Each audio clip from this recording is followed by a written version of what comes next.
Nagbigay ng maikling pero makahulugang sagot si Coco Martin kaugnay sa naging pahayag ni Rod Navarro na umani ng iba't ibang reaksyon online.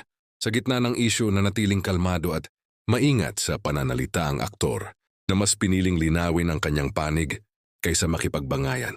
Sa isang panayam, diretsahan itong sinabi, "Basta ang gusto ko lang tumulong." Ayon kay Coco, wala siyang ibang hangarin kundi makatulong sa mga taong nakapaligid sa kanya, lalo na sa mga katrabaho at sa produksyong kanyang kinabibilangan. Para sa kanya, mas mahalaga ang layunin kaysa sa anumang intriga. Hindi rin umano niya intensyong sagutin ng detalyado ang bawat batikos o puna. Anya bahagi na ng kanyang trabaho. Bilang artista at producer, ang makatanggap ng iba't ibang opinyon. Gayunman, naninindigan siyang ang lahat ng kanyang ginagawa ay may mabuting layunin. Bilang pangunahing bida at isa sa mga creative force sa likod ng FPJ's Batang Quiapo, aminado si Coco na hindi maiiwasan ng mga hindi pagkakaunawaan.